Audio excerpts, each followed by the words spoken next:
Привет, друзья! Привет, Стас! Привет, Антон. Мы давно не виделись, и вы на канале Цукер Тайм. Сладкое время, сладкое чаепитие или сладкое кофепитие. За вас. Чин-чин. Во-первых, что я сейчас делаю? Я сейчас вяжу, тебе, надеюсь, интересно, Стас, что я сейчас вяжу? Антон, конечно, мне интересно. Я вяжу вот такую черную кофту, обратите внимание. Она будет не очень большого размера, ну, скажем так, от 42 до 46 размера, это ваша. Но самое главное, аппликацией на ней будет вот такая замечательная Мерлин Монро, которую я также связал. Ух ты. Это вязаное изделие.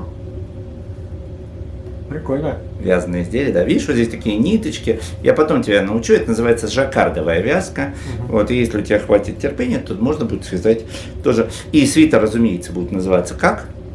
Мерлин Монро? Именно, свитер будет называться Мерлин Монро, и мы в процессе вязания. Свитер, это не свитер, это кофта, почему ты меня не исправляешь, ты же редактор, Стас. А какая разница между джемпером, свитером и кофтой? Никакой. Поэтому продолжаем. И в следующем выпуске мы обязательно его продемонстрируем. Ну, и, может быть, найдется та самая счастливая обладательница этой кофты, которая приобретет и будет носить. Хотя, ты знаешь, я считаю, что не вещи находят, вернее, не люди находят вещи, а вещь находит людей.